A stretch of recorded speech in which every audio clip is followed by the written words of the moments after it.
As batalhas espirituais finais 11.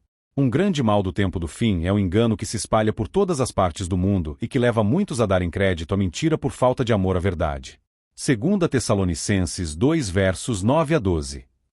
Há uma busca generalizada, até mesmo da parte de crentes, de confortos banalizados destruidores que são promovidos por traficantes de promessas que não usam da verdade das Escrituras, mas que prometem paz onde não há paz, bênçãos onde não há bênçãos, e muitos outros confortos que não procedem da parte de Deus e da verdade.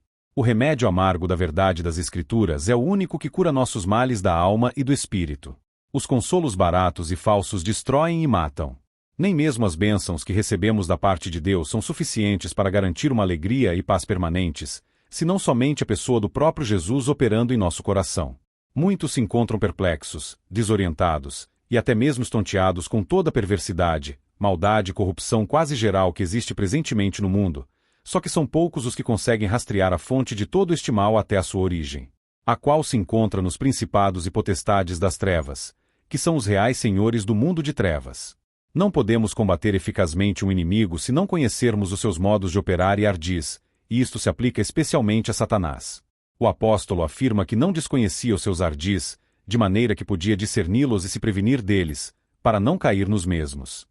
Para seguirmos o seu exemplo, devemos nos informar adequadamente sobre tais movimentos do inimigo, e isto pretendemos fazer a seguir. A razão pela qual o cristão deve estar armado, para que possa ficar em pé contra as astutas ciladas do diabo.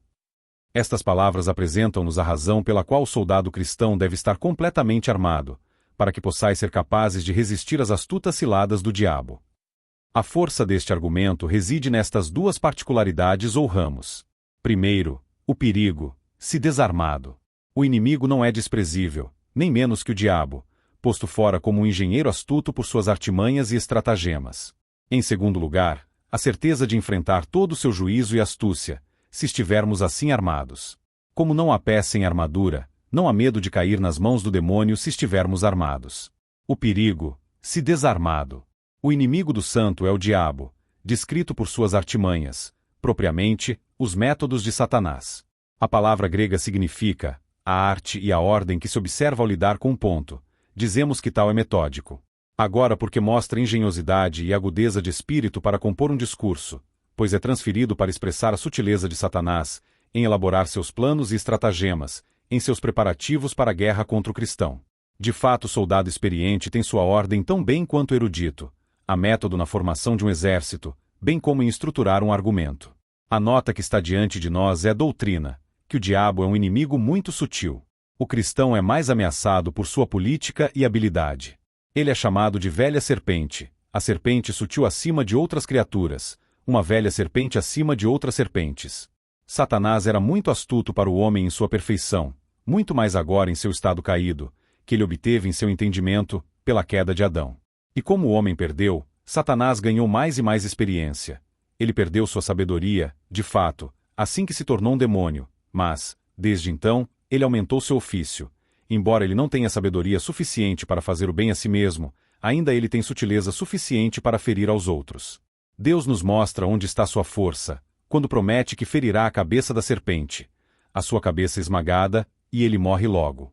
Agora, ao lidar com este ponto da sutileza de Satanás, devemos considerá-lo em seus dois maus desígnios, e neles mostrar-lhe suas artimanhas e políticas. Seu primeiro mau desígnio é atrair para o pecado. O segundo mau objetivo é acusar, irritar e perturbar o santo por causa do pecado. O diabo pouco se importa se você é rico ou pobre dos bens deste mundo, pois o que ele visa é a tua alma e colocar-te sob o juízo de Deus. O primeiro mal de Satanás, projetar atrair para o pecado. Primeiro, vamos considerar o diabo como um tentador do pecado, e aí ele nos mostra sua astuta sutileza em três coisas. Primeiro, na escolha da ocasião mais vantajosa para a tentação. Segundo, ao administrar as tentações, colocando-as em tal método e forma como mostra seu ofício. Terceiro, ao lançar instrumentos adequados por sua vez, para continuar seu projeto. A sutileza de Satanás em escolher mais épocas vantajosas para tentar.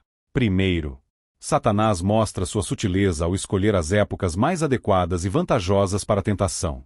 Cada coisa tem seu tempo determinado, Salomão disse em Eclesiastes 3 verso 1, ou seja, um lapso de tempo, que demorou, dá facilidade e rápido despacho para uma empresa. E, portanto, o mesmo homem sábio dá esta razão pela qual o homem aborta com tanta frequência, e está desapontado com seus empreendimentos, porque ele não conhece seu tempo, etc. 9 verso 12. Ele vem como o pássaro que está voando. 100 soldados de uma vez podem ganhar uma batalha, salvar um exército, quando milhares não farão em outra ocasião. Satanás sabe quando fazer suas abordagens, quando, se em qualquer momento, é mais provável que ele seja entretido. Como Cristo tem a língua dos eruditos para falar uma palavra a tempo de conselho e conforto, para uma alma duvidosa, então Satanás conhece seu coração negro e habilidade infernal em falar palavras de sedução e tentação a seu tempo, e uma palavra na estação é uma palavra sobre suas rodas. Vou dar-lhe uma visão de sua sutileza em épocas especiais, que ele escolhe para tentar. Essas épocas especiais são: quando o cristão é recém-convertido, assim que este filho da graça, a nova criatura, nasce, mas este dragão derrama uma torrente de tentação atrás dele. Ele fez com os egípcios, se não um pouco de seu próprio ofício, quando ele lhes ensinou aquele batismo sangrento e cruel, que eles exerceram sobre os bebês israelitas, ao jogá-los no rio assim que nasceram. O primeiro grito da nova criatura dá um alarme a todas as legiões do inferno. Eles estão tão preocupados com isso quanto Herodes e Jerusalém quando Cristo nasceu, e agora eles se sentam no conselho para tirar a vida deste rei recém-nascido. E continua fazendo o mesmo presentemente através de leis que autorizam o aborto e o infanticídio. O comentário é nosso. Os apóstolos encontraram oposição e perseguição nos últimos dias quando dotados de porções maiores do Espírito, mas com tentações de Satanás em seus primeiros, quando jovens convertidos, como você pode observar nas várias passagens registradas deles. Satanás sabia que a graça interior era fraca, e os suprimentos prometidos na vinda do Espírito não chegaram. E quando é que um inimigo mais gosta de carregar a cidade do que em uma condição tão baixa? E, portanto, ele tenta todos eles. Na verdade, as vantagens são tantas, que podemos perguntar como o jovem convertido consegue escapar com vida. Conhecimento sendo fraco, e ele logo deixou entrar em um erro, especialmente em tempos divididos, quando muitos caminhos são apresentados, um dizendo, aqui está Cristo, outro que Cristo está em outro lugar. E o cristão está pronto para pensar que cada um significa honestamente que vem com boas palavras, como um filho que perdeu o caminho para a casa de seu pai, está propenso a seguir qualquer um que ofereça sua instrução e orientação quanto àquilo que pouco sabe. E se Adão, cujo conhecimento era tão perfeito, foi logo enganado, sendo atacado antes de estar bem aquecido em seus novos bens, quanto mais vantagem tem Satanás sobre o novo convertido. Nele ele encontra toda a graça em uma grande indisposição para fazer resistência, tanto por sua própria fraqueza, e a força da corrupção contrária, que comumente não é mortificada.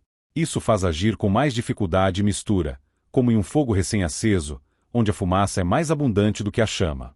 De modo que embora pareça mais força de afeto nos tais, que se transforma em maior abundância de dever do que em outros, ainda é com mais resíduos de paixões carnais, que Satanás conhece, e portanto opta por mexer com o que já vê perturbado.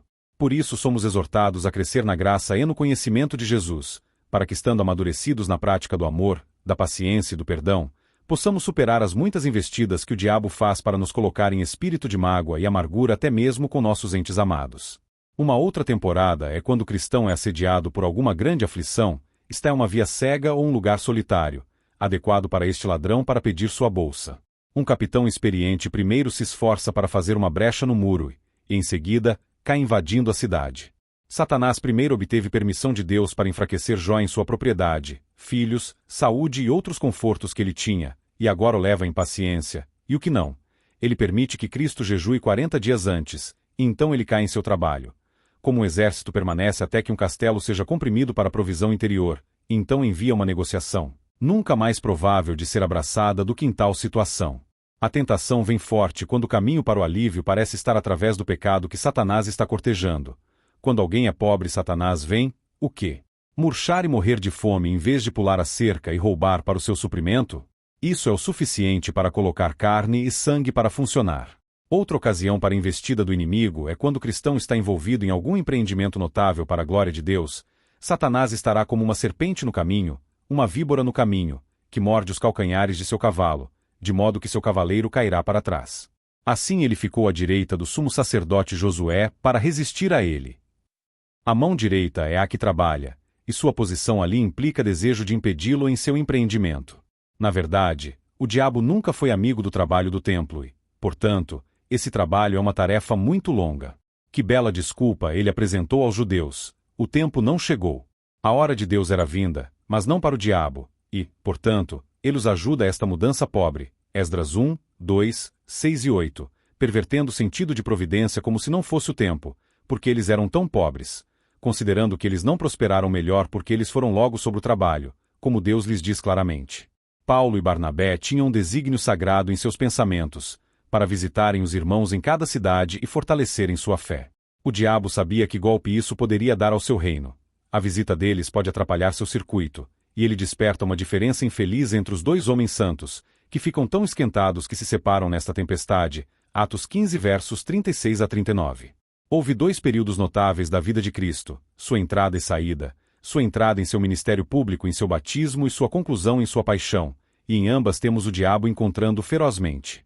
Quanto mais público for o seu lugar, cristão, e o mais eminente o teu serviço para Deus, mais tu deves olhar para que o diabo terá algum mais perigoso desígnio ou outro contra ti. E, portanto, se todo soldado particular precisa de armadura contra as balas de Satanás de tentação, então os comandantes e oficiais, que estão na frente da batalha, muito mais. Daí necessitarmos de muita prudência, sobriedade e vigilância, antes, durante e depois de qualquer grande empreendimento realizado por nós para Deus, pois o diabo não somente tentará impedir-nos como também se desforrar de nós se alcançarmos a realização do nosso propósito. Outra ocasião é quando ele tem a presença de algum objeto para impor sua tentação. Assim, ele leva Eva quando ela está perto da árvore, e tinha em seu olho enquanto ele deveria fazer o movimento, de modo que por assaltar duas portas em uma vez, pode ser mais difícil para ela impedir a queda de sua tentação. E se o olho de Eva afetou tão cedo seu coração com um desejo exagerado, então muito mais agora é fácil para ele, pela presença do objeto, excitar e ativar aquela luxúria que está adormecida no coração. Como Noemi enviou sua filha para se deitar aos pés de Boaz, sabendo muito bem, se ele a recebesse lá, havia esperança de que ele pudesse finalmente levá-la para sua cama como seu esposo. Se o cristão pode deixar o objeto chegar tão perto que Satanás promete a si mesmo que seu terno será concedido com o tempo. Portanto, deve ser nosso cuidado, se não cedermos ao pecado, não passar ou sentar à porta da ocasião. Não olhe para aquela beleza com olhos errantes, pelos quais você não seria feito prisioneiro. Não fale com aquilo em teus pensamentos, o que não pretendes deixar entrar em teu coração. Conversa gera afeto. Alguns por isso foram levados a se casar com aqueles de quem, a princípio, pensaram que não poderiam ter gostado. Também, depois de grandes manifestações do amor de Deus, então vem o tentador. Essa é a constituição fraca de graça, que nem pode suportar sorrisos ou carrancas de Deus sem uma armadilha. Portanto, nem pode a alma. Se Deus sorrir e se abrir um pouco familiar para nós, então estamos propensos a ficar altos e devassos. Se franzir a testa, então afundamos tanto em nossa fé. Assim, aquele, como bom tempo e raios quentes, traz à tona o joio da corrupção, e o outro desfruta de geadas agudas, que beliscam e até matam as flores da graça. O cristão está em perigo por ambas as mãos. Portanto, Satanás leva vantagem, quando o cristão está cheio de conforto, mesmo como um trapaceiro, que ataca com alguns jovens herdeiros, quando ele acaba de receber seus aluguéis, e nunca vai embora até que ele o tenha aliviado de seu dinheiro. Assim Satanás repousa sobre a captura, então para enganar um santo em um pecado ou outro, que ele sabe que logo vazará sua alegria. Já houve um testemunho maior do céu do que Pedro. Mate 16:17, onde Cristo pronuncia bem-aventurado, e coloca uma honra singular sobre ele, tornando-o representante de todos os seus santos. Sem dúvida, este favor para Pedro despertou o espírito de inveja o mais cedo para cair sobre ele.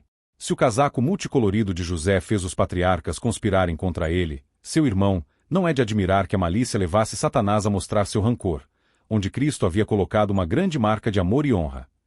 E, portanto, o encontramos logo ao lado de Pedro, tornando seu instrumento para tentar seu mestre, que repreende Pedro com um para trás de mim, Satanás. Ele que parecia uma rocha até agora, por meio da política de Satanás é colocada como uma pedra de ofensa para Cristo tropeçar. Então com Davi, quando ele tinha recebido tão maravilhosas misericórdias, instalado em seu trono com a ruína de seus inimigos, sim, perdoado por seu pecado, e agora pronto para deitar sua cabeça com paz no pó, Satanás intervém para nublar sua noite clara, e o tenta numerar o povo. Tão ambicioso é Satanás, principalmente em lançar o santo na lama do pecado, quando seu casaco está mais limpo.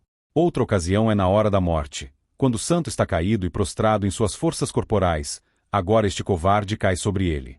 Na verdade, é o último que ele tem para o jogo, agora ou nunca, vencê-lo agora e sempre. Enquanto eles dizem da serpente natural, que ela nunca é vista em seu comprimento até morrer. Então esta serpente mística nunca se esforça mais astúcia do que quando seu tempo é curto. O santo está até pisando na eternidade, e agora ele pisa em seu calcanhar, que ele não pode tropeçar de forma a impedir sua chegada ao céu, mas pelo menos machucá-lo, para que ele possa ir com mais dor para lá. A sutileza de Satanás em administrar suas tentações, onde vários estratagemas usados por ele para enganar o cristão são estabelecidos.